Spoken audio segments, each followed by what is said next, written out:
room and on Zoom. Given the unique circumstances and, of course, their pressing schedules today, I'd ask you to please limit your follow-up questions so we can get a chance to get through everybody. And I'll be coming back to call it towards the end of it here as we get ready to close. Both the Secretary and the Chairman have opening statements. I'll stop talking now so that they can deliver their opening statements, and then we'll get right to questions. Mr. Secretary. Well, thanks, John, and thanks to everybody. I'm really glad to be with you. I know you're covering the situation in Europe closely, and so I want to update you on what the Department's doing to support Ukraine and to uphold our ironclad commitment to our NATO allies. As you know, for months now, Russia has been deploying forces to Crimea and along Ukraine's border, including in Belarus. It has progressed at a consistent and steady pace involving tens of thousands of Russian troops. And it is being supported by increased Russian naval activity in the northern Atlantic and the Mediterranean Sea. While we don't believe that President Putin has made a final decision to use these forces against Ukraine, he clearly now has that capability. And there are multiple options available to him, including the seizure of cities and significant territories, but also coercive acts or provocative political acts like the recognition of breakaway territories. Indeed, we're seeing Russian state media spouting off now about alleged activities in eastern Ukraine. Now, this is straight out of the Russian playbook, and they're not fooling us. We remain focused on Russian disinformation, including the potential creation of pretext for further invasion or strikes on Donbass. And any Russian attack or further incursion into Ukraine would not only ignite conflict, it would also violate the bedrock principles of national sovereignty, territorial integrity, and self-determination. So this is something that we're taking very seriously, both as a strong partner of Ukraine and as one of 30 members of NATO, who are unified in opposition to Russia's attempts to undermine those core values and threaten peace and security in Europe. So let me be clear on where things stand today. First, conflict is not inevitable. There is still time and space for diplomacy. The United States, in lockstep with our allies and partners, has offered Russia a path away from crisis and toward greater security. And the Department of Defense will continue to support those diplomatic efforts. Second, the United States remains committed to helping Ukraine defend itself through security assistance material. And since 2014, we've committed more than $2.7 billion in security assistance to Ukraine. And that includes more security assistance to Ukraine in the past year, $650 million, than at any previous time. And so in December, President Biden authorized $200 million in assistance, which included additional javelins and other anti-armor weapons, grenade launchers, large quantities of artillery and small arms ammunition, and other equipment. Those deliveries are ongoing. Indeed, another shipment just arrived today. And third, the United States will stand shoulder to shoulder with our NATO allies. And that includes reinforcing security on NATO's eastern flank. And as you know, we placed thousands of U.S. troops on prepare to deploy orders earlier this week. If NATO activates its response forces, these troops will be ready to go. Now, the situation on Ukraine's borders is changing rapidly. But as we look ahead, there are a couple of things that we can count on. One, this department will continue to provide President Biden with options to defend our national security interest in response to Russian actions. And two, we will stay united with our NATO allies. Earlier this week, I spoke with my Polish counterpart. Yesterday, I spoke with my Romanian counterpart. And this morning, I had two very good conversations with my counterparts in France and Germany. As we've made clear, in addition to the significant economic and diplomatic costs that Russia will incur, a move on Ukraine will accomplish the very thing Russia says it does not want: a NATO alliance strengthened and resolved on its western flank. The United States will contribute to NATO's response forces, and we will coordinate with our NATO allies. And we will make sure that they have the capabilities that they need to defend themselves. Article 5 is clear on this point. An attack against one NATO member is an attack against us all. And as President Biden has said, the United States holds this as a sacred obligation. And we will do right by that commitment. And Mr. Putin can do the right thing as well. There's no reason that this situation has to devolve into conflict. He can choose to de-escalate. He can order his troops away. He can choose dialogue and diplomacy. Whatever he decides, the United States will stand with our allies and partners. I want to briefly address two other items before we open it up for questions. First, on Wednesday, I was honored to join the President when he signed an executive order to help us deliver on the promise that all men and women in uniform should be able to serve their country free from fear of violence or harassment. This executive order will improve the military justice system's response to sexual assault, harassment, and related crimes, and I welcome it. And finally, as you know, yesterday I directed changes to the department's civilian harm mitigation and response policy oversight and processes. Within 90 days, we will unveil a plan to specify the range of actions that we'll take on civilian harm mitigation and response, including important steps building on knowledge and best practices and tools for preventing and mitigating and responding to civilian harm.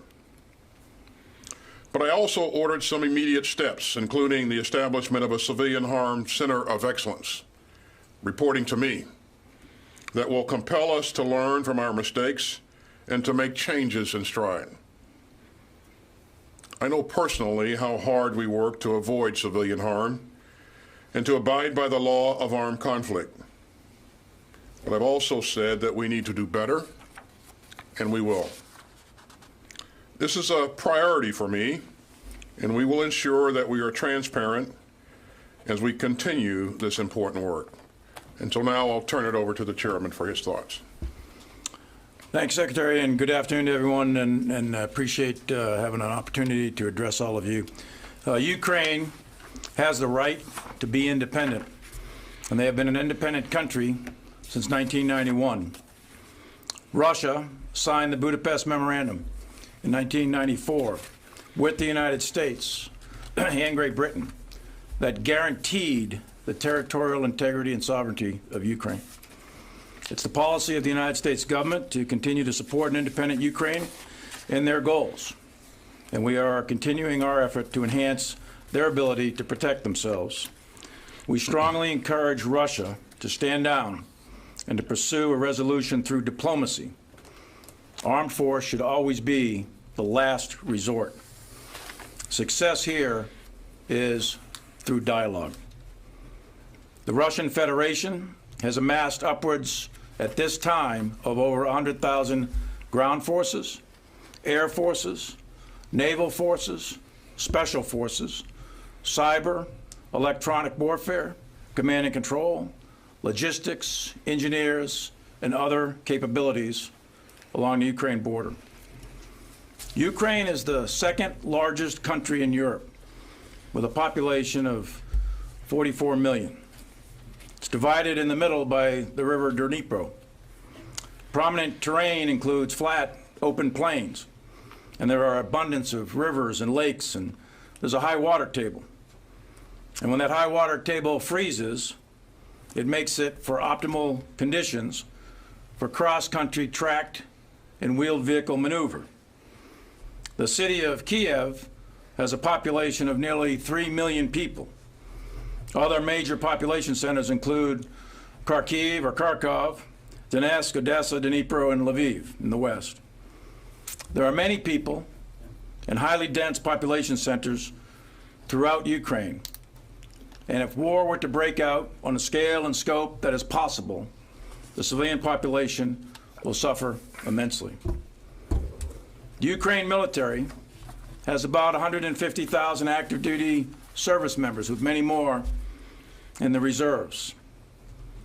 They consist of multiple units, sea, air, land, and they are currently disposed and arrayed throughout Ukraine with a high density on the eastern section and a line of contact in the Donbass region. Ukraine has other units, and they maintain artillery, air defense, airfields, bases, depots, and they have a highly regarded territorial force and people's militia. Their combat capabilities have improved since 2014, when Russia annexed illegally Crimea. But they need additional help to defend themselves, especially from an invasion force the size that Russia is currently massing. If Russia chooses to invade Ukraine, it will not be cost-free in terms of casualties or other significant effects. There is a small contingent of U.S. and NATO advisors and trainers currently in Ukraine. The United States has zero offensive combat weapon systems, nor any permanent forces nor bases in Ukraine. Our role is limited in that we help train, advise, and assist with tactics, techniques, and procedures. We participate in institutional development of the Ukrainian Ministry of Defense. As the Secretary of Defense has noted, we continue to provide military material support to Ukraine, along with many other countries from NATO. And we are ready, capable, and prepared to uphold our obligation under treaty to NATO. As mentioned by the Secretary, an attack against one NATO ally is an attack against all. NATO has significant military capability. NATO has approximately 130 plus brigades of maneuver forces, not including U.S. forces, 93 squadrons of high-end fighters, 4 carriers, many more surface combatants. The military capability of NATO is very, very significant. In addition to bordering Russia and Belarus and Moldova, Ukraine has a border with 4 NATO members: Poland, Slovakia, Hungary, and Romania. The President and the Secretary of Defense have authorized the United States military to increase our readiness in the event we have to reinforce or assist our NATO allies. War is not inevitable, as the Secretary said. The right answer here is a diplomatic solution. I look forward to your questions. Thanks, Chairman. We'll turn to questions now, and we'll start with Lita. Thank you. Thank you both for doing this. Mr. Secretary, and first, can you say whether any U.S. troops have begun moving either into or in and around Europe? And if not, can you give us an idea when that might happen?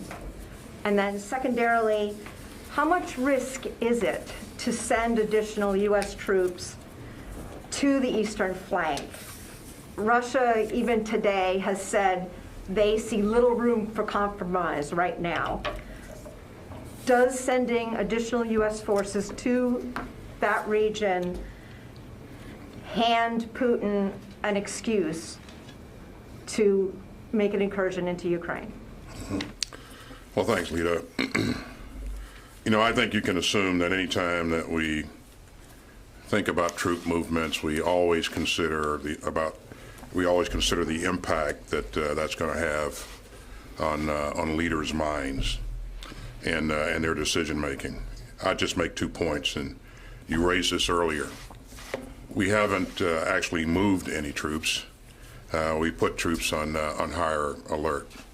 And the second point that I would make, Lita, is that even if and when we do move troops, the purpose of those troops deploying would be to reassure allies or directly in support of NATO or both.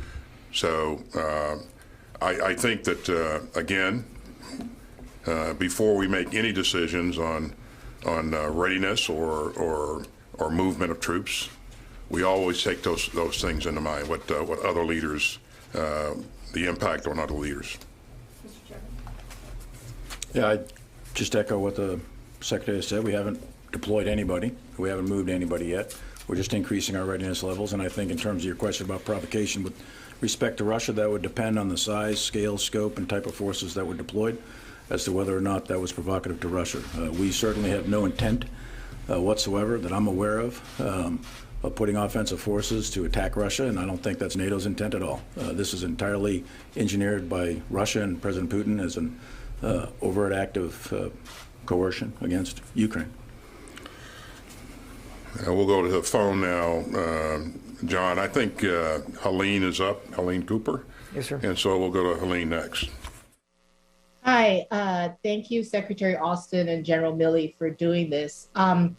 I have a questions for both of you. For Secretary Austin, you said in your opening statement that Vladimir Putin clearly now has the capability to enter Ukraine. Has he put in place the military hardware and troops that he would need to launch a full-scale invasion of all of Ukraine, the whole country?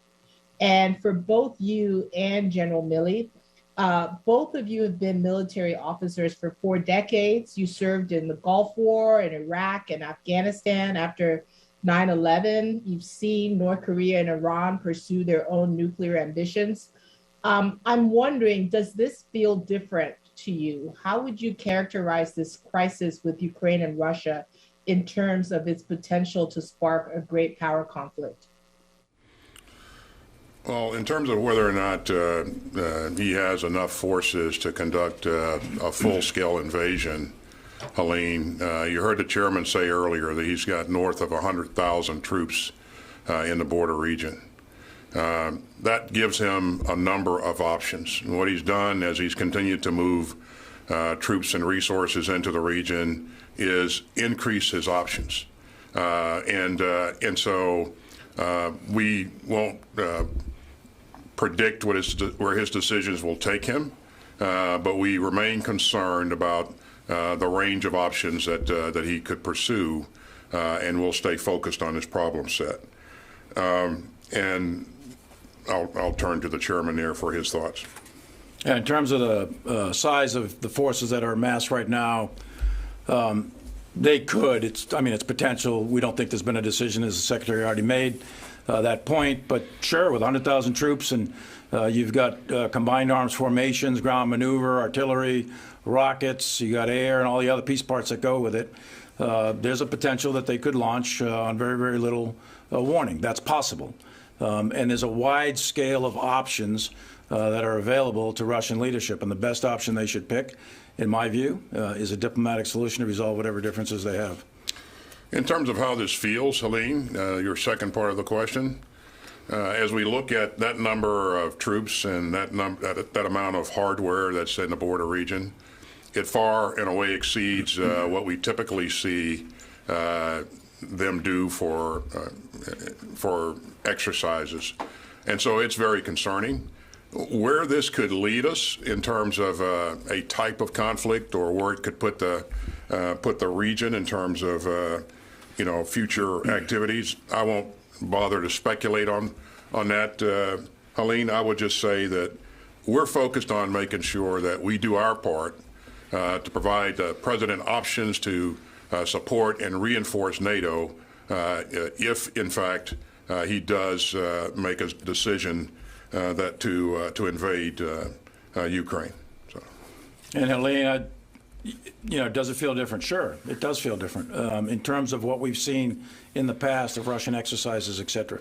This is larger in scale and scope and the massing of forces than anything we have seen in recent memory, and I think you'd have to go back quite a while into the Cold War days to see something of this magnitude. They do annual exercises, and we watch those closely, but this is different.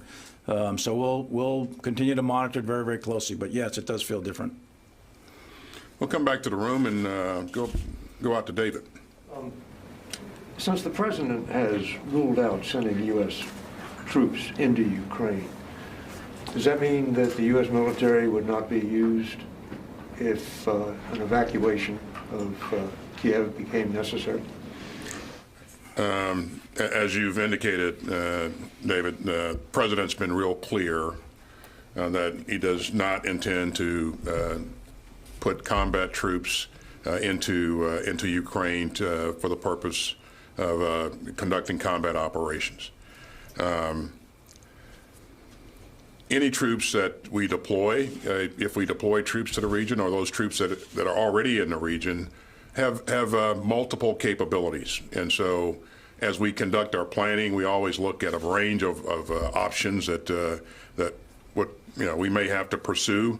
But again, to the point that you made earlier, David, the president has been clear about not employing troops in Ukraine for combat purposes. Does that rule out using U.S. troops for evacuation purposes? I won't speculate, David, but I would say that we prepare for a range of activities and options. That's what we've always done, and that's what you can expect us to do going forward. And David, the State Department has issued out travel advisories. Those are in effect right now. And those advisories say, where's the effect of don't travel to Ukraine, if American citizen? And if you're in Ukraine, you should consider leaving Ukraine.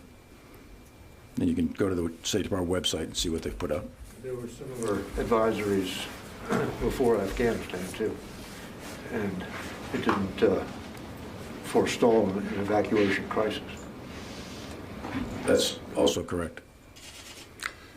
Rest assured, David, that whatever task the United States military is called upon to accomplish, we'll be prepared to do it. Let's go back to the phone and reach out to Phil Stewart. Phil? Yes, hi. I have a question for both of you. To Secretary Austin, President Biden's decision to rule out deploying U.S. forces to combat Russia early in the crisis must have impacted Putin's calculus in some way. How do you assess that it's impacted his calculus? And do you have any concerns about pursuing a strategy other than ambiguity as far as deterrence goes? And to Chairman Milley, if President Biden responds by deploying U.S. troops in NATO's eastern flank or with economic sanctions, how do you anticipate that Russia will retaliate? How are you preparing for potential retaliation in Europe, and how are you preparing for potential retaliation against the homeland, perhaps by Russian use of cyber warfare? Thank you. Thanks, Phil. I won't speculate about what or how President Putin is thinking. I think that's been the question that everybody has. You know, what if he did something like this? What would he possibly want to achieve? So I won't speculate on that. I would say that our focus is to make sure that whatever happens, we're prepared to reassure our allies in the region and support NATO's efforts. And of course, this is about NATO and the alliance. And I would remind you that NATO is a defensive alliance. Again, you've heard the chairman talk about the resources that NATO has, and I think they are considerable resources. And again, it's important to make sure that we keep the alliance united. And Phil, I would just echo that, you know, the uniformed U.S. military is prepared to do whatever we're directed to do. And we are increasing our readiness postures for units, and we'll be prepared to execute whatever the President and Secretary of Defense require of us. With respect to your question about the homeland and cyber and all of that, we have capabilities. I'm not going to go into them here at the microphone, but we've got a significant amount of capabilities to defend and do whatever is necessary to protect the homeland. Okay, let me stick with the phone here, and I think Nancy Youssef is out there. Nancy? Thank you, sir. I have a question for each of you. Mr. Secretary, this week we heard about military commitments from Denmark, the Netherlands, and Spain, among others, to defend the alliance. I'd like to talk to you about one decision in particular, and that is Canada's decision to keep as many as 400 trainers in Ukraine. The U.S. has half that amount now. Would the U.S. consider sending more trainers or advisors, or does it believe they're not there to deter Russian aggression? And Chairman Milley, do you believe that the Ukrainian armed forces have taken all the necessary steps to defend against a large-scale Russian invasion? Or do you fear that in their push to not provoke panic, the Ukrainian government has not done enough? Thank you. Thanks, Nancy. Let me, at the top, thank Canada and our other allies for what they continue to do alongside us to support Ukraine. I applaud their efforts, and certainly we have had advisors and trainers there since 2014, as the chairman indicated earlier, and we remain focused on providing all of the assistance in terms of training and advising that Ukraine feels it needs, and we work that issue with them on a consistent basis. I would also say that it's less about the specific number, but more about the capability that you bring and what you're focusing on. And in some cases, it may take several more types of trainers to train on a specific event or skill. In other cases, less so. So rest assured that we are in constant communication with Canada and the UK and everyone that's providing assistance to Ukraine at this point in time.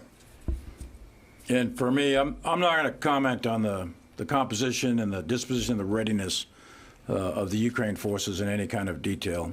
I don't think that'd be appropriate for me to do that, given the current situation. Barb. A question for both of you. Mr. Secretary, you've talked a bit here today about U.S. troops providing reassurance and deterrence to the eastern flank of Europe. Can you help people understand a little bit more about what that means in terms of what U.S. troops would be doing to fulfill that mission? How do you know when you're done? You don't send troops unless you have an exit strategy. What would it take for you to ever trust Vladimir Putin?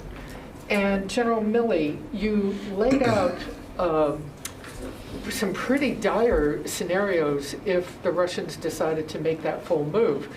Could you explain a little bit more? You mentioned, for example, the capital, Kyiv. How disastrous could it be in your assessment? Are you looking at massive civilian casualties? Are you looking at massive refugee flows? The impact on the security of Europe that has existed for so many decades, if the scenario you're laying out were to come true? Thank you both. In terms of our reassurance efforts, Barb, as you know, we have had a number of forces in the region, training with the Eastern European countries. Those forces, and that's been going on for quite some time, and those forces provide great value. Just their presence reassures our partners there that we're interested in them, interested in helping them. The types of things we do with them routinely is train with them and enable them and really increase their level of readiness, and so that's been very helpful to them, and it has strengthened our bonds with our allies and partners in the region. These are temporary deployments, and so again, we will continue to sort this out as we go forward. But again, we are focused on NATO. We're focused on reassuring our allies, and that's what this is all about. In terms of trusting Putin, I don't think this is about trusting Putin. This is about our allies trusting us. And so that's really what we're focused on. And we, Mr. Putin At some point in time, we'll reveal what he's thinking. But again, I'm not sure that he's made final decisions on what he's going to do yet. So. And Barbara, let me first say that as the Secretary said up front, right now we don't think final decisions have been made to conduct any sort of offensive operation into Ukraine by the Russians. And we firmly believe there's still room for diplomatic outcome here. Having said that, given the type of forces that are arrayed, the ground maneuver forces, the artillery, the ballistic missiles, the air forces, all of it packaged together, if that was unleashed on Ukraine, it would be significant, very significant, and it would result in a significant amount of casualties. And you can imagine what that might look like in dense urban areas, along roads and so on and so forth. It would be horrific. It would be terrible. And it's not necessary, and we think a diplomatic outcome is the way to go here. Can I just very quickly follow? Do you have a view? Can you keep, either of you, can you keep U.S. forces from having to deal with Russian forces directly? If you're reinforcing Eastern Europe, for example, will U.S. forces potentially be in missions against Russian forces? Can you keep them away from Russian forces? Again, our presence there helps to reassure our partners in the frontline countries there. And you know, Barb, that we have an Article 5 commitment to our NATO partners. And so if Putin were to attack one of those countries, then of course that commitment, that's an ironclad commitment. The president has said a number of times that we will live up to that commitment. And so, but again, our focus is not on fighting in Ukraine. It's on reassuring our NATO partners and allies. Sir, we've got time for just one more. One more, sir. Sir? Can I follow up You on got that? time for one more. Yeah. So let's go to Louis from ABC. Hi, sir. Thank you to both of you for doing this briefing today. I'd like to go back to something that Lita asked at the top, and the way that you framed the response about provocations and how they're perceived by Russia. Typically, you do not disclose prepare to deploy orders, particularly when you're talking about large numbers of forces like the 8,500 that you put out this week. What was the calculus in doing that? Are you sending a message to Russia? And is it possible that the way they see that, they may see that themselves as a provocation? Again, our focus is on making sure that we're ready to live up to our commitment to NATO should the NATO response force be activated by NATO. This putting our forces on a shorter string enables us to get there in a shorter period of time. And again, I think that provides reassurance to NATO that we're ready to live up to our commitments. In terms of what Putin thinks and the way he feels about things, again, it's hard to predict. We take those kinds of things into consideration, but again, if you look at the forces that he has moved into the region and that he continues to move into the region, there was no provocation that caused him to move those forces. So, we'll continue to listen to what he says and watch what he does. Chairman. Yeah, I would echo all of that. With respect to the PTDO forces, for 20 years, Iraq, Afghanistan, et cetera, we've announced when forces are rotating, et cetera. We attempt to be transparent with you and with Congress and with the American people on the use and the deployment of military forces. We alerted, based on the direction from the President and the Secretary of Defense, we increased the readiness status of these forces. So the forces themselves have been told, and we think it's a better, from a transparency standpoint, better to inform you, the media, the American people, and Congress of the forces that are out there that are being alerted. In addition to that, the piece about assuring and deterring with respect to our NATO allies. But we think it's also important to be transparent with you and the American people about what we're doing with your military. Thank you all. We have to get going. Thank you so much, gentlemen.